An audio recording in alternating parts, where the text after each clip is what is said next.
देखिए सीख लीजिएगा और बस 1 मिनट शांत रहिए, सीख जाइएगा आप। एक शहर में 85% लोग हैं जो हिंदू समाचार पत्र पढ़ रहे हैं, 40% लोग हैं इंडियन एक्सप्रेस पढ़ते हैं और 20% लोग हैं जो टाइम्स ऑफ इंडिया। 3 तरह का न्यूज़पेपर है इसमें, यानी 3 कैरेक्टर वाला सवाल है। 3 गो सर्किल बनाएंगे वेन डायग्राम में। 32% लोग हिंदी और इंडियन दोनों पढ़ते हैं। अच्छा, 2 ठो जोन ना, दोनों समाचार पत्र पढ़ने वाला में 2 गो जोन आता था ना। ओके, 13% लोग हिंदू और टाइम्स दोनों पढ़ते, यहां भी 2 जोन को कवर कर रहा है 13%। लास्ट में देखो 10% लोग इंडियन और टाइम्स दोनों पढ़ते हैं। तो आप कहोगे ना कि जो बीच वाला सेक्टर होता है वो तो तीनों पढ़ने वाला होता है, और ये जो दोनों पढ़ने वाला है वो बीच वाला को लेकर के होता है। अब बोल रहा है कि तीनों पढ़ने वाला क्या है, तो जब भी होगा ये जो दोनों पढ़ने वाला डेटा 32, 13 और 10 इन तीनों से कम होना चाहिए, कम वाला के साथ। सर तीनों में मौजूद जो होगा वो इस 10 या 10 से कम होना चाहिए। कौन ऑप्शन 10 या 10 से कम है? सर ये क्यों है तो बोला 1 मिनट शांत रहना, मैं प्रूफ करके दिखा रहा हूं आपको मैं क्या बोल रहा था। सुनो, 3 समाचार पत्र है, ऐसे वेन डायग्राम बनाएंगे। आप कहोगे सर इस सर्किल का वैल्यू 85% है, दूसरे सर्किल का वैल्यू 40% है, इसका नाम अलग अलग है, समाचार पत्र है, और तीसरे सर्किल का वैल्यू 20% है। ये जो 32 दिया है वो मान लो ये हिंदू वाला था ना, और ये 40% कौन थे? इंडियन वाले थे, इंडियन वाले थे, और 20% टाइम्स वाला है, ऐसे टाइम्स वाला। ये जो दिया है डेटा 20% लोग हिंदू और इंडियन दोनों पढ़ते हैं, तो हिंदू और इंडियन ये 32% इन दोनों को मिला के ना, अगर ये और ये जोन मिला के 32 होना है, हम अभी नहीं जान रहे कि कितना कितना लेंगे, ठीक, लेकिन ये दोनों मिला के कितना होना चाहिए? 32। आगे जो ये लिखा हुआ है कि 13% हिंदू और टाइम्स दोनों, आप कहोगे हिंदू और टाइम्स यानी ये दोनों मिला के 13 होना चाहिए।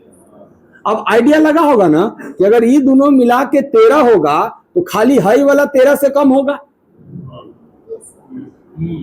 दोनों मिला के 13 होना चाहिए।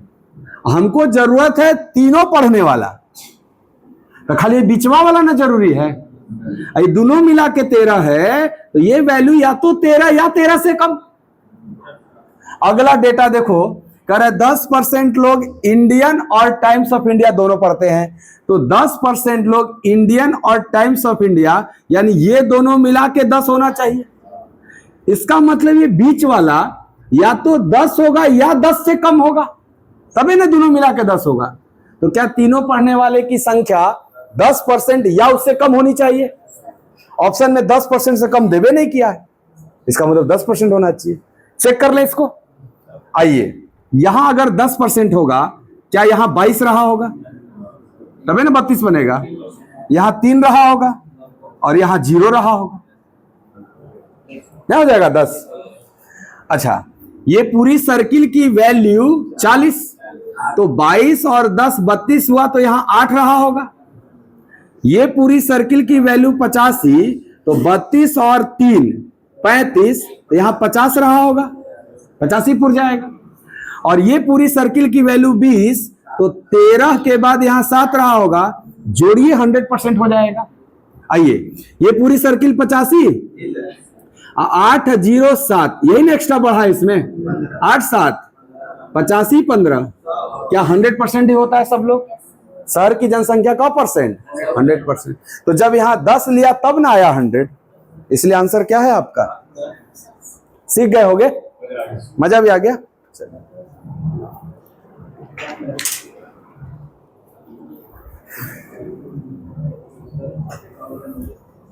लापरवाह है, कितना साधारण सवाल है। दुए कैरेक्टर है ना वो, इस सवाल में दुए ना कैरेक्टर है, एगो गेहूं एगो। जब 2 कैरेक्टर वाला सवाल है तो 2 ही वेन डायग्राम बनेगा आपका, ऐसे सर्किल वाला, बस। 3 को बनाएंगे क्या इसमें? एगो सर्किल चावल के लिए रहेगा तो एगो सर्किल गेहूं के लिए रहेगा। क्यों?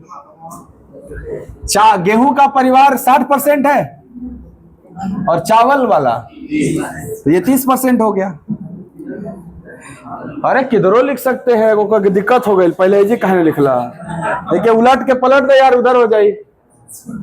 कहने का मतलब है इस सर्किल का मान ना पूरा 30% और इस सर्किल का मान पूरा 60%, ये कहना चाह रहे हैं। जब 2 कैरेक्टर बनाते हो तो कुल 4 ग्रुप बनता है, 1 2 3, एगो बाहर वाला। ये जो 15% है वो दोनों उगाता है क्या? वो बीच में है। जैसे ही बीच वाला भरे ये दोनों भर दोगे कि नहीं? ये पूरा सर्किल कितना था? आई में 15 है तो यहाँ 15 रहा होगा ना, तबे ना 15 15 30 हो जाएगा ये सर्किल। ये पूरा सर्किल कितना है? यहाँ 45 आ जाएगा, तबे ना 45 से 15 मिलके पूरा 60 हो जाएगा। आपने कहा था कि 2 कैरेक्टर में जो 4 ग्रुप बनता है उन चारों का जोड़ 100% होना चाहिए। तो 15 15 30 आप 45 75% 3 ग्रुप हुआ, तो क्या बाहर 25% रहा होगा? तब है ना चारों मिला के 100 होगा। बाहर वाला कौन सा परिवार कहलाएगा? जो गेहूं और चावल दोनों से बाहर है, उसी को ना कहेंगे कि ये परिवार ना तो चावल उगाता है ना गेहूं उगाता है। अच्छा, ये गांव में पूरा परिवार 100% और 100% का मान क्या क्वेश्चन में 176 दिया हुआ है? यदि 176 परिवार हैं, कहां? गांव में ही ना, तो गांव की कुल जनसंख्या परसेंटेज में 100%, रियल में 176। अगर 176 100% का मान है तो हमको 25% का मान चाहिए ना। बोला है ना कितने परिवार दोनों फसल नहीं उगाते हैं, तो जो बाहर है वही तो नहीं उगा रहा होगा। तो 100% का मान 176, तो 1% का मान 176/100, तो 1% थोड़े चाहिए, 25% चाहिए। तो 25% का मान 176/100 गुणे 25, 25 चौके 44 चौके, तो 44 को परिवार थे, 44 वाले सही थे, लेकिन दुर्भाग्य है कि सब लोग नहीं थे। सबका ना होना चाहिए 44। चलिए, दिक्कत यही है।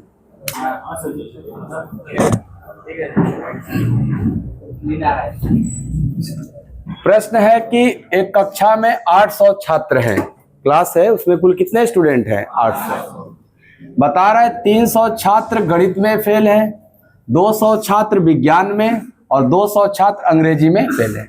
ये फेल वाला दिया हुआ है, तो जो वेन डायग्राम बनाएंगे हम फेल का ही बनाएंगे, क्योंकि फेल वाला दिया हुआ है। कह रहे 50 छात्र केवल गणित, और 3 कैरेक्टर है ना, 3 सब्जेक्ट है ना, 3 सब्जेक्ट का वेन डायग्राम हम ऐसे बनाते हैं। 3 गो सर्किल, एक सर्किल मैथ के लिए, एक दूसरा विषय इंग्लिश और एक साइंस के लिए है। मैथ में कितना फेल थे? यानी इस सर्किल का वैल्यू 300 होना चाहिए। विज्ञान में कितना फेल है? यहाँ 200 होना चाहिए, और इंग्लिश में 200। यहाँ तक ठीक है सबको?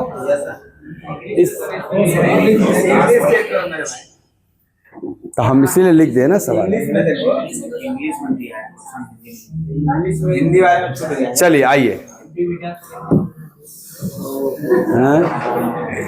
क्या करबो, सब कुकुर काशी थोड़े जाना।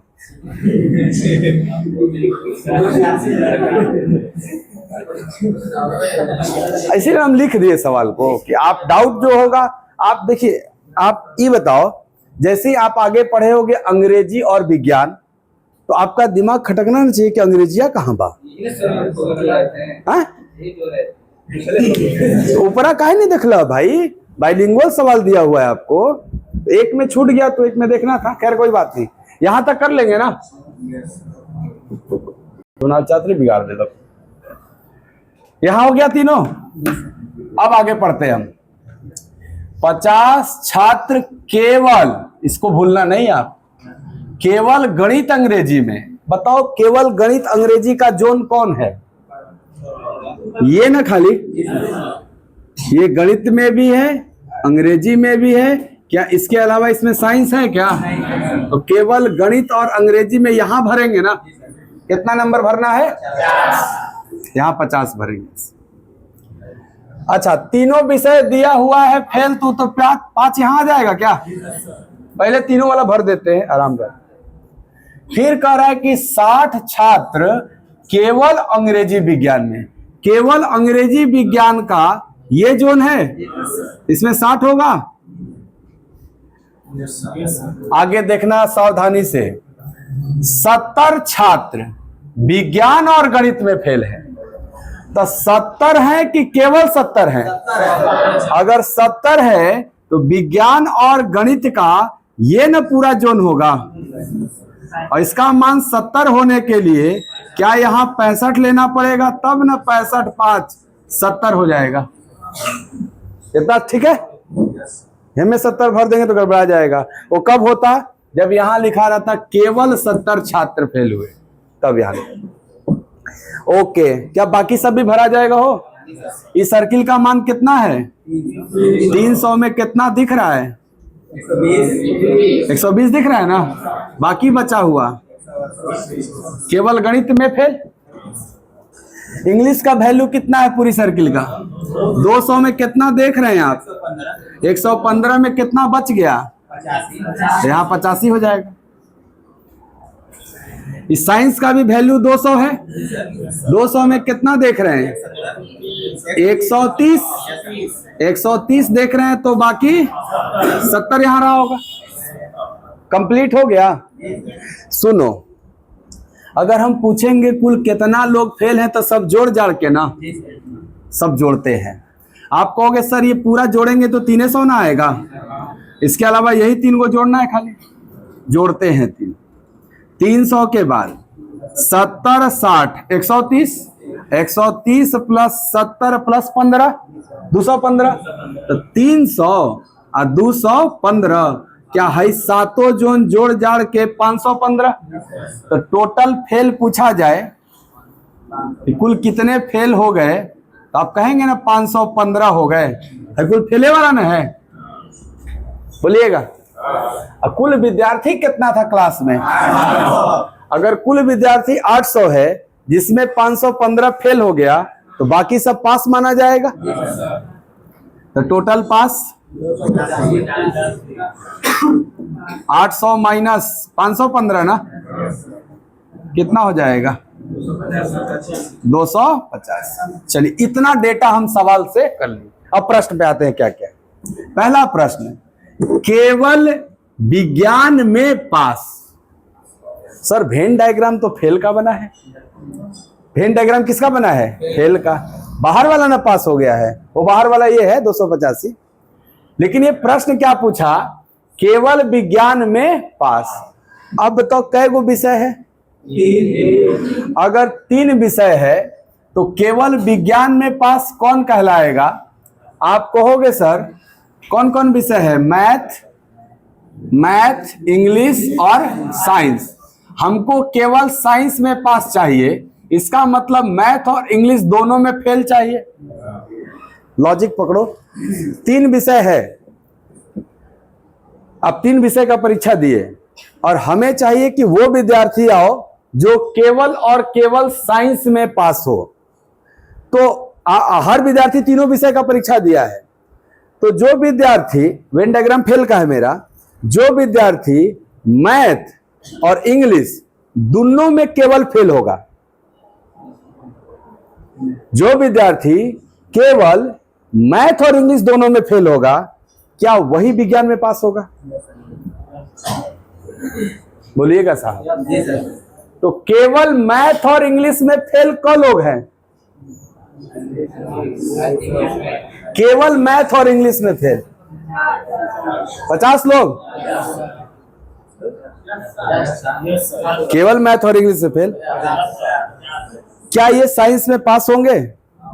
बिल्कुल। अच्छा, इसका ऑप्शन दे दिए थे क्या आपको? 50 100 150 दिए है ना ऑप्शन? ये 50 कौन लोग हैं? मैथ केवल मैथ इंग्लिश में फेल है। इसका तात्पर्य क्या है? साइंस में पास है। अगर साइंस में पास नहीं होते तो केवल वर्ड नहीं लगा रहता। बोलो इसका आंसर क्या होगा? कितना लोग का सही था? ठीक है, बहुत अच्छा।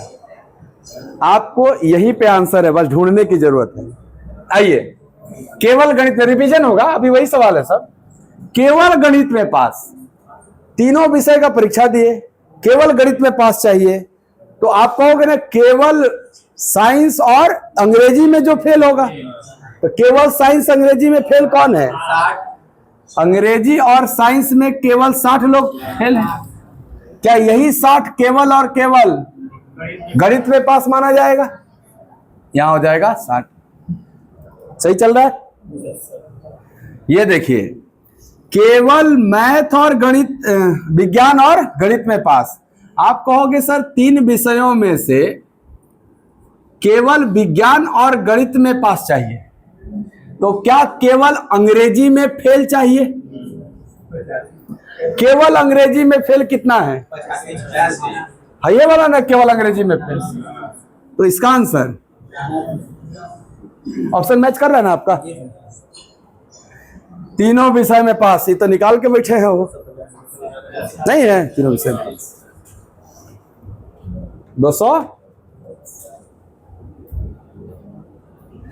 ये गणित और अंग्रेजी दोनों में पास।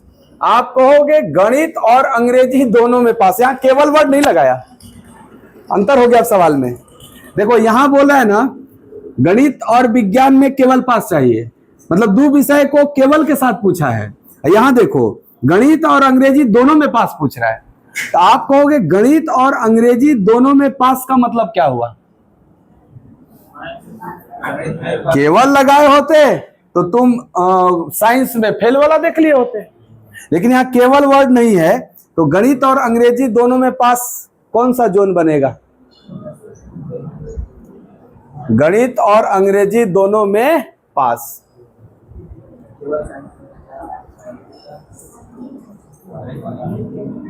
इसका मतलब क्या हुआ? गणित और अंग्रेजी दोनों में पास होना चाहिए, इसका मतलब साइंस में केवल फेल होना चाहिए। साइंस में फेल होना चाहिए कि केवल साइंस में फेल होना चाहिए? ठीक है, और डिसाइड कर लो पहले। गणित और अंग्रेजी दोनों में पास चाहिए, इसका मतलब क्या हुआ? केवल साइंस में फेल। केवल साइंस में फेल कितना दिख रहा है ऑप्शन में आपके?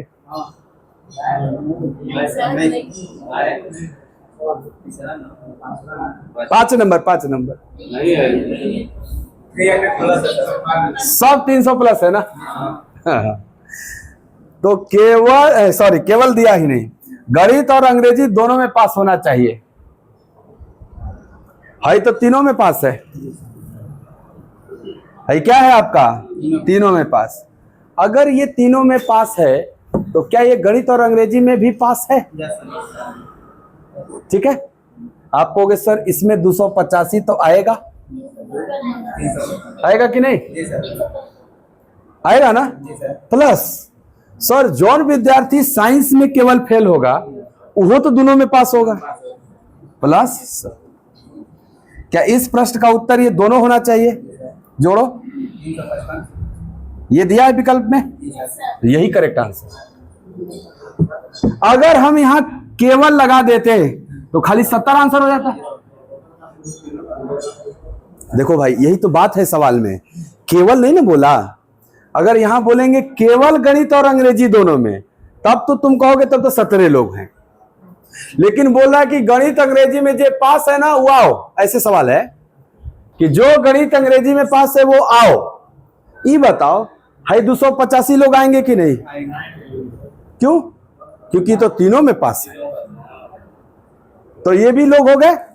अब प्लस है 70 लोग कौन सी में फेल हैं? नहीं, केवल साइंस में।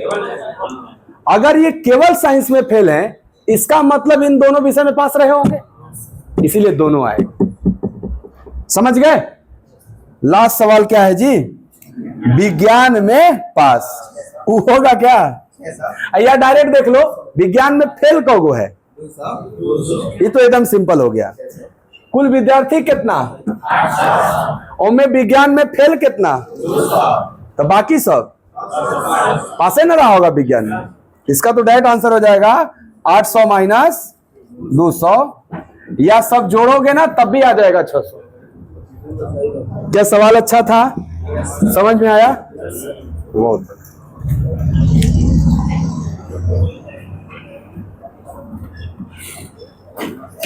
रहने दे, आज इतना ही ना, कल इसके आगे। अब कल हम लोग सवाल करेंगे, सॉल्व सीट देंगे आपको हम कल। एगो सीट तो दिए घरे बनाइएगा आराम से। एक पीडीएफ कल प्रिंट आउट मिलेगा।